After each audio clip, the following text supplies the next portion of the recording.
தினமொரு வசனம். யாத்ராகமும் 33வது அதிகாரம் 11வது வசனம்.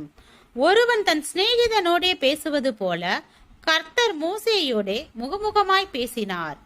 பின்பு அவன் பாளையத்துக்கு திரும்பினான்.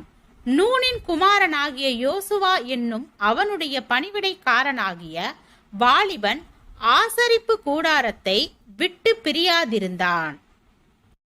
ஜெபம் என்பது தேவனை சந்திக்கும் ஒரு களம். தேவ உறவினை உண்மை என்று நிரூபிப்பது ஜெபமே. தேவ உறவோடும் ஐக்கியத்தோடும் நாம் வாழ்வதை உறுதிப்படுத்துவது ஜெபமே. ஜெபிக்க செல்கின்றோம் என்றால் தேவனை சந்திக்க செல்கின்றோம், அவரோடு பேச போகிறோம், அவருடைய அன்பை ருசிக்க போகிறோம், அவருடைய பிரசன்னத்தை உணரப் போகின்றோம் என்பது போன்ற உணர்வுகளும் எண்ணங்களும் நமக்கு வேண்டும். தேவன் தம்மை நேசிக்கின்றவர்களுக்கும் தம்முடைய ஆளுகையை ஏற்றுக்கொள்ளுகின்றவர்களுக்கும் தம்முடைய சமூகத்தை வெளிப்படுத்த விரும்புகின்றார். அவர் தம்முடைய பிரசன்னத்தை அவர்களுக்கு வெளிப்படுத்தி அவருடைய அன்பையும் ஐக்கியத்தையும் அவர்கள் உறுதிப்படுத்திக் கொள்ளவும் அனுபவிக்கவும் விரும்புகின்றார். தேவன் தம்மை எப்படி அவர்களுக்கு வெளிப்படுத்த முடியும்? இதற்காகவே தேவன் ஜெபத்தை நம்முடைய வாழ்க்கையில் மிகவும் முக்கியத்துவப்படுத்துகின்றார். ஜெபிக்கின்ற மனிதன் தேவன் தம்முடைய பிரசன்னத்தை அவனுக்கு வெளிப்படுத்துவதற்கு வழி ஏற்படுத்திக் கொள்கின்றான். தேவனுடைய பிரசன்னம் அல்லது சமூகம் நமக்கு வெளிப்படாவிட்டால் நாம் தேவ அன்பை உணரவோ அவருடைய ஐக்கியத்தை அனுபவிக்கவோ எந்த வாய்ப்பும் இல்லை. ஜெபம் என்ற பிரதான வாசலை தவிர தேவன் தம்மை நமக்குள் காண்பிக்க வேறெந்த வழியும் இல்லை.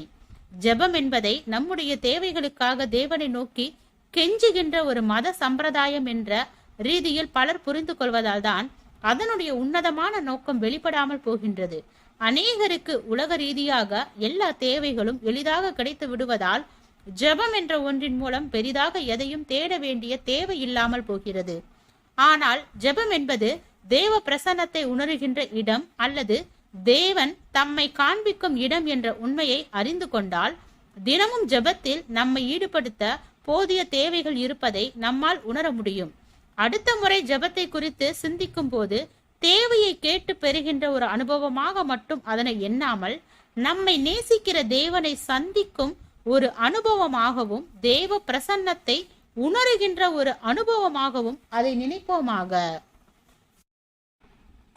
ஜெபம். தேவனுக்கு ஸ்தோத்திரம். தேவனே, நாங்கள் எங்களுடைய வாழ்க்கையில் தேவ ஐக்கியத்தில் நிலைத்து இருப்பவராகவும் உம்மோடு கூட உறவாடும் மனிதனாக வாழ கிருபை பாராட்டும்.